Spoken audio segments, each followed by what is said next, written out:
Why apex predators from every world seemed to recognize something kindred in human eyes. Jack Mercer had never considered himself special. Average height, average build, mediocre grades through college, and a zoology degree he'd barely scraped through. His career at the Cincinnati Zoo consisted mainly of cleaning enclosures and occasionally giving presentations to board school children about the dietary habits of meerkats. So when the silvery disc landed on the zoo's parking lot, and the translation matrix announced they were looking for Earth's ambassador to the Galactic Conservation Initiative, Jack was as surprised as anyone when the aliens pointed their appendages at him. There must be some mistake, Jack had protested as the translucent beings guided him toward their ship. I'm nobody important. I don't even have dental insurance. You will do perfectly, the alien had replied with what Jack could only interpret as a smirk, despite the alien having no discernible mouth. Our scans indicate you possess the necessary qualifications. Now, 3 weeks later, Jack stood in the orientation chamber of the Galactic Conservation Station Epsilon 9, a massive ring-shaped structure floating in the void between star systems. The station housed the most comprehensive collection of dangerous predator species from across the known universe, a sort of Noah's Ark for evolution's most efficient killing machines. Welcome, Jack Mercer of Earth, announced Director Quib, a gelatinous purple blob that communicated through ripples across its surface. We are most pleased you agreed to join our initiative. Agreed is a strong word, Jack muttered. More like was kidnapped while eating a tuna sandwich in the break room. Director Quib's surface rippled in what might have been laughter. Ah yes, human humor. Delightful. Now allow me to explain your purpose here. The Conservation Initiative preserves endangered apex predator species from dying worlds. Earth is quite unusual. You still have most of your dangerous species intact. Jack shrugged. Yeah, we've got lions, tigers, bears. No, Quib interrupted, its purple mass shuddering slightly. Those are mere animals. I'm referring to humans. Jack blinked. I'm sorry, what? Humans are quite remarkable, Quib continued, seemingly oblivious to Jack's confusion. The way you pursue prey until it collapses from exhaustion. Fascinating adaptation. I think you've got the wrong species, Jack laughed nervously. I get winded climbing a flight of stairs. Director Quib's translator emitted a sound that might have been a sigh. The persistence hunting. The forward-facing eyes. The thermal regulation through perspiration. Quite efficient. Most species in the galaxy evolve to either ambush or scavenge. Very few develop pursuit predation. Jack noticed, not for the first time, how the other alien scientists in the room kept a careful distance from him. One small tentacled creature actually skittered behind a console when Jack glanced in its direction. Let me get this straight, Jack said slowly. You think humans are dangerous predators? Oh my yes, Quib rippled enthusiastically. Most terrifying. The way your eyes track movement. The teeth designed for tearing flesh, the endurance, the tool use. Truly magnificent death machines. Jack looked down at his soft hands, remembering how he'd screamed last week when a spider had surprised him in the shower. Right, death machines. That's us. Come, Director Quib oozed toward a doorway that dilated open. Let me introduce you to your team. You'll be working in Section D, our most dangerous specimens. As they moved through the station's curved corridors, Jack caught glimpses through observation windows of creatures that made his blood run cold. With too many teeth, too many limbs, exoskeletons that gleamed like polished obsidian, and in one case, what appeared to be a sentient cloud of red mist that somehow had eyes. Director Quib? Jack asked as they walked. If these are the most dangerous predators in the galaxy, why would you want a human anywhere near them? The director's purple mass vibrated subtly.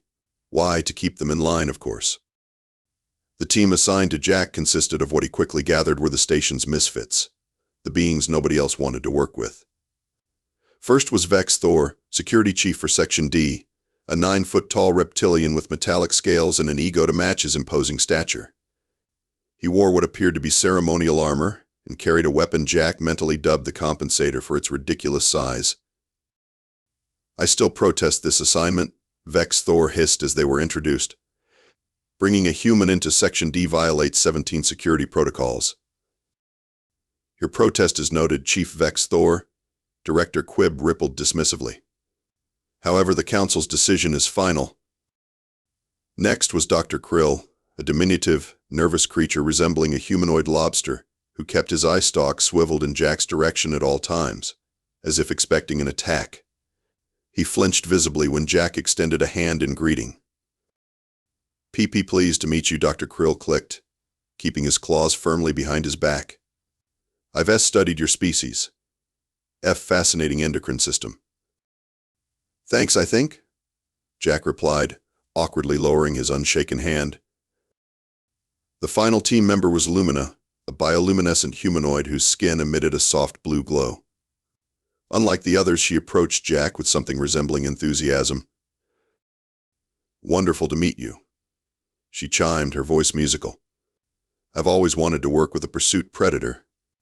Is it true humans can follow prey for days without rest?"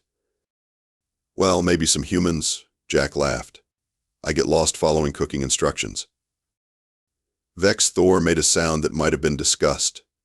The human attempts to deceive us with self-deprecation. Classic predatory tactic. "It's called being humble," actually, Jack sighed. Their first task was a tour of Section D's various containment chambers. Each housed creatures that, according to Krill's nervous commentary, were responsible for extinctions on their home planets. "This is the Void Wraith from Proxima Centauri VE," Krill explained, pointing to what appeared to be a shadow with eyes. "It hunts by slipping into its prey's shadow and then, well, consuming them from the inside out." "Delightful," Jack muttered. "And what's this one?" They had stopped before a massive reinforced chamber housing what looked like a cross between a bear and a centipede, with glowing red eyes and mandibles that could probably snap a car in half. "Ah, the Krull," Krill said. "Extremely dangerous. It has 17 redundant nervous systems and skin that can withstand plasma weapons." As they watched, the Krull approached the observation window, its massive form moving with surprising grace. It pressed against the barrier, its red eyes fixed on Jack with an intensity that made the hairs on his neck stand up. "That's odd," Lumina said, her glow pulsing in what Jack was learning signified curiosity. "It's never this calm during inspections." The Krull maintained eye contact with Jack for a long moment, then slowly backed away from the window and settled into a corner of its enclosure. "Fascinating," Krill muttered, his eye stalk swiveling between Jack and the creature. "It's displaying submissive behavior." As they continued the tour, Jack noticed a pattern. The most aggressive specimens would initially posture when they approached, but upon seeing Jack, they would either back down or display what Krill described as non-aggressive acknowledgement behaviors. "Okay, what's going on?" Jack finally asked after the seventh creature had reacted to him in the same way. "Why are they all acting weird around me?" Vex Thor's forked tongue flicked out in annoyance. "It is as I warned the Council. Introducing an apex predator like a human disrupts the behavioral patterns of our specimens." "Apex predator?" Jack scoffed. "Have you seen me? I eat microwave burritos and cry during pet adoption commercials." "Your self-perception is irrelevant," Vex Thor replied coldly. "These creatures recognize what you are, even if you do not." Jack's breakthrough came entirely by accident. He'd been assigned to feed the smaller specimens in subsection D3, which housed what Krill had described as ambush predators from low-gravity environments. While distributing nutrient packages, Jack tripped over his own feet and fell face first against an observation window. The creature inside, a floating jellyfish-like entity with razor-sharp tentacles, had been hovering aggressively near the glass. But the moment Jack's face pressed against the barrier, their eyes locked, and the creature immediately retreated to the farthest corner of its enclosure. "Holy crap," Jack whispered, picking himself up. He approached the window deliberately this time, maintaining eye contact with the alien predator. It remained in the corner, its tentacles pulled in tight. He tried the same approach with the next enclosure, which housed a pack of creatures resembling hairless wolves with too many limbs. Same result. Direct eye contact caused them to lower their bodies in what could only be described as deference. This is insane, Jack muttered to himself as he worked his way through the subsection. Every creature reacted the same way to his gaze, backing down, averting their eyes, or displaying signs of submission. Back in the lab, Jack found Lumina analyzing behavioral data. "I need to look something up," he said. "Can you show me how to access information about Earth?" Of course, she chimed, her glow brightening. "What specifically do you want to know?" "Human evolution," Jack replied. "Particularly predatory adaptations." The holographic display filled with images of early humans hunting on the African savanna. Jack read through the information with growing fascination. "Persistence hunting," he murmured. Humans would chase prey for hours until the animals collapsed from heat exhaustion. Forward-facing eyes for depth perception. Growing ability for ranged attacks. Cooperative hunting strategies. "Remarkable adaptations," Lumina agreed, reading over his shoulder. "Many species develop specialized hunting techniques, but few combine endurance, tool use, and pack tactics as humans do." "But we're not that dangerous," Jack protested weakly, even as the evidence mounted before him. "I believe," Lumina said gently, "that your species is dangerous in ways you've been culturally conditioned to downplay. From an evolutionary perspective, humans are terrifying." That evening, Jack called an impromptu meeting with his team to share his discovery about eye contact. "It's not just that I'm human," he explained. "It's specifically the eyes. When I make direct eye contact with these creatures, they recognize something." "Of course they do," Vexthor snorted. "They recognize a predator that could kill them." "But why?"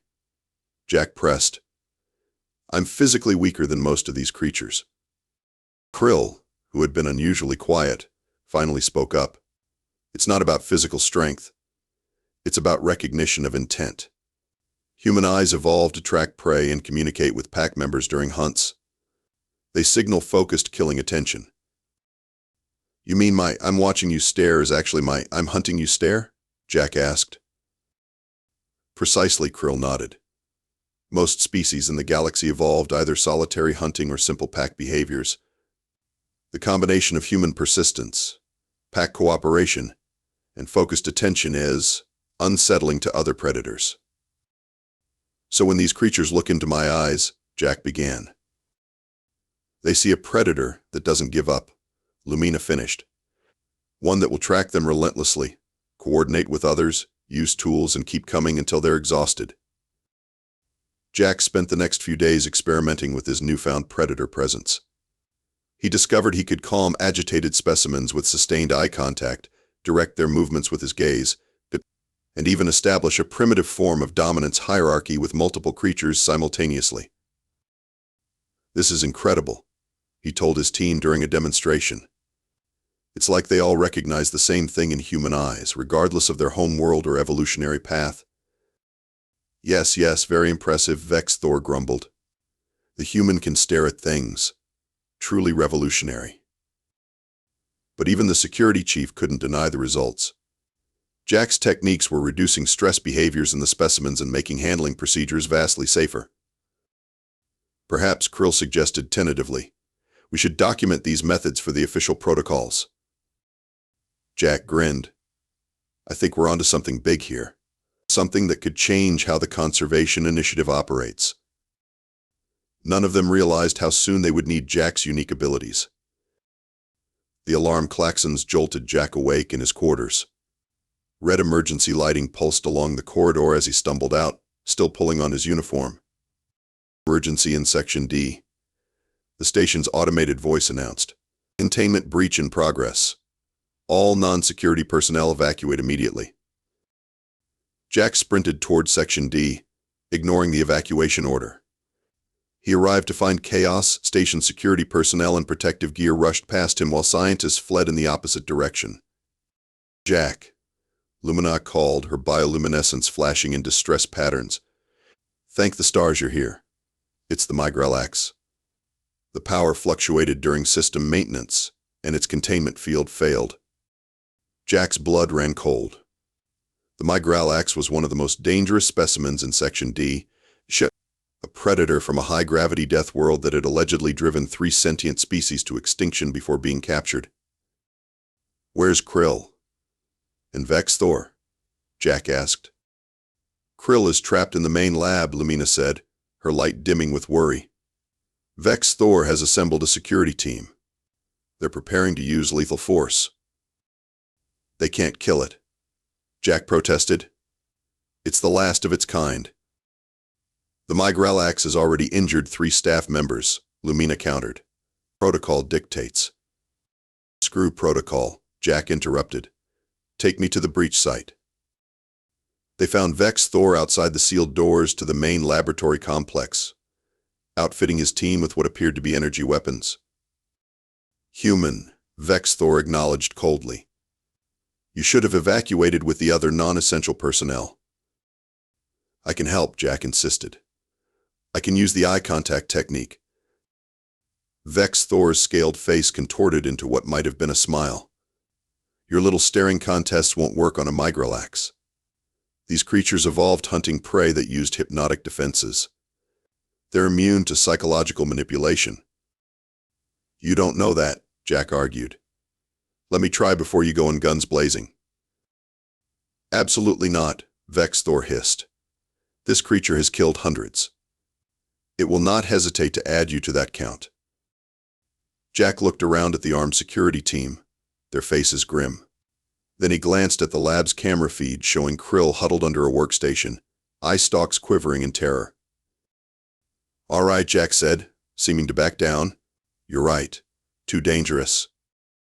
Vex Thor nodded in satisfaction. "A wise decision for once, human."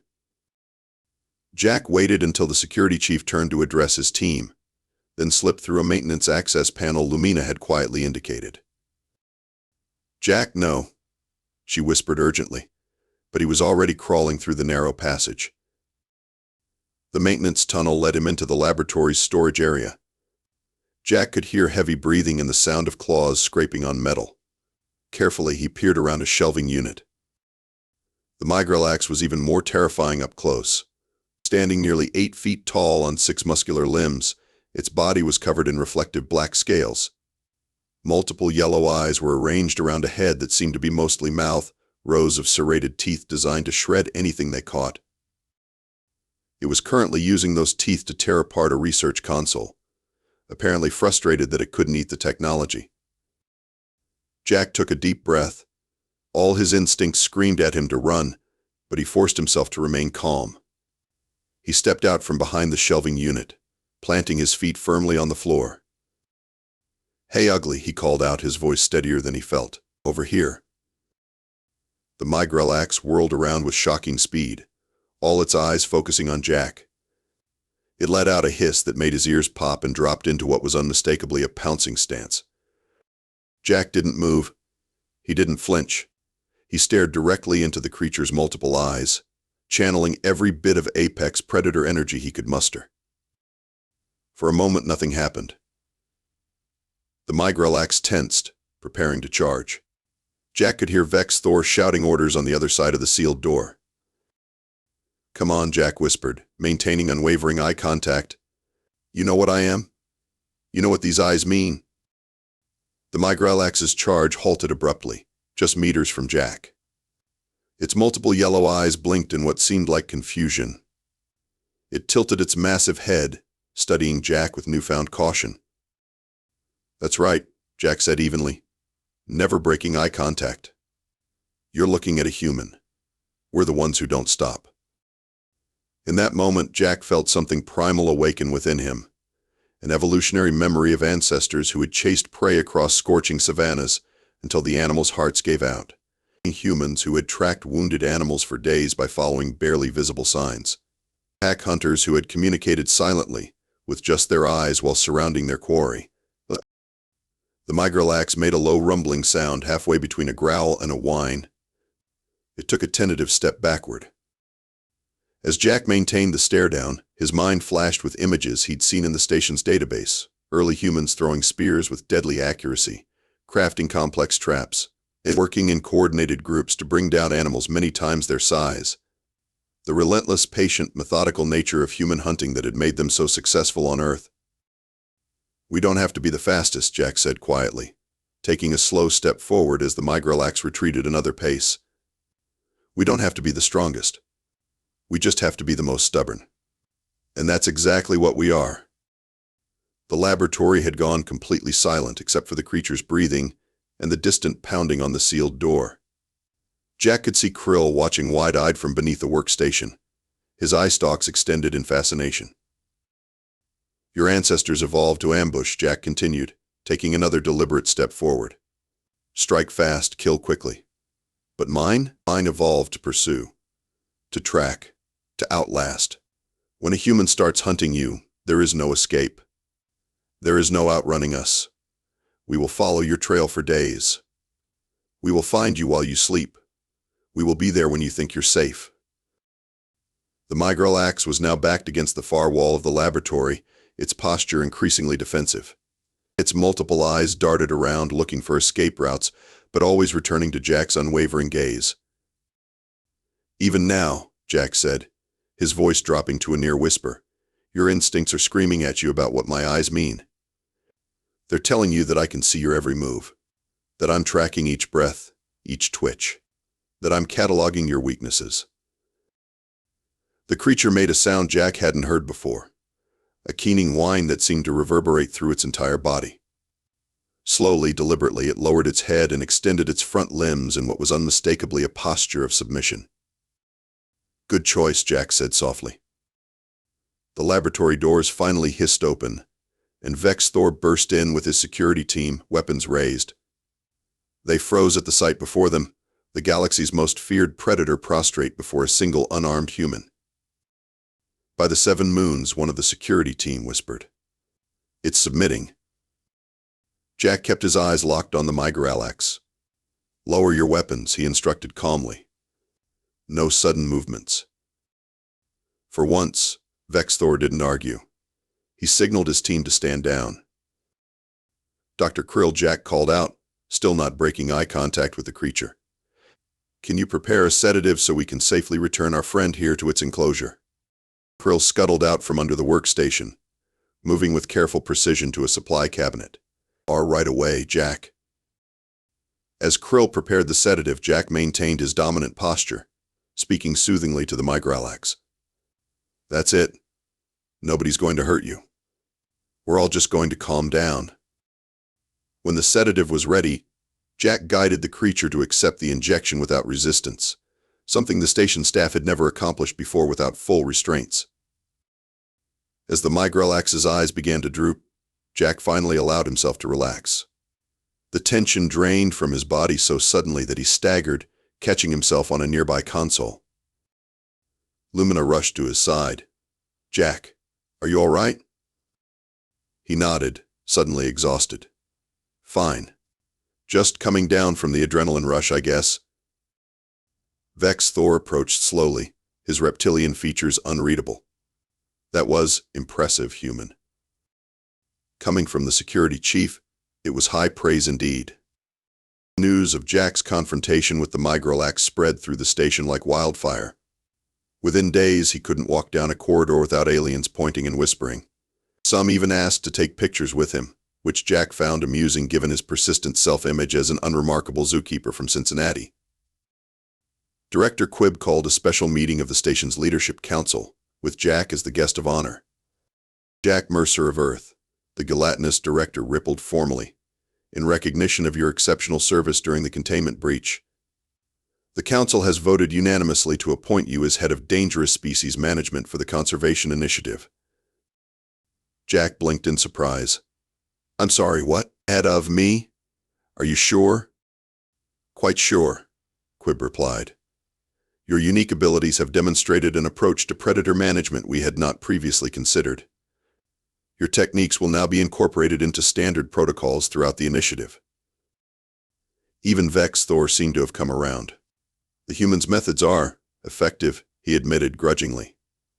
"And they preserve specimen health better than our traditional approaches." Jack looked around the council chamber at the assembled alien dignitaries, many of whom had initially regarded him with fear or suspicion. Now they were looking at him with something that bordered on respect. "Well," he said finally, "I guess I accept. Though I should warn you, back home, I was mainly in charge of cleaning the meerkat enclosure."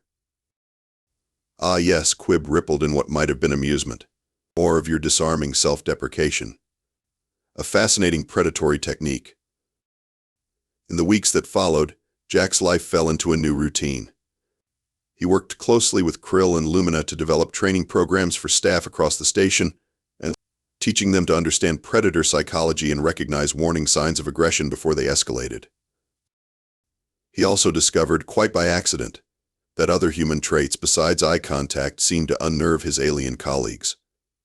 His ability to eat almost anything, omnivorous adaptability, Krill had explained nervously, his endurance for repetitive tasks, predatory focus. According to Lumina, and perhaps most disturbing to the aliens, his capacity to form social bonds with potentially dangerous creatures. "You play with the specimens?" Vex Thor had asked incredulously when he discovered Jack tossing a reinforced ball for one of the smaller predators to chase. "It's enrichment," Jack had explained. "Keeps them mentally stimulated, reduces stress." "But they are killers," Vex Thor had protested. "And you treat them like pets." Jack had just shrugged. "Humans have a long history of domesticating predators. Where do you think dogs came from? They were wolves once." The security chief had left muttering something about insane human behaviors, but Jack noticed that station security had started implementing some of his enrichment protocols and their containment procedures. 6 months into his new role, Jack found himself standing before the observation window of the Mygalax enclosure.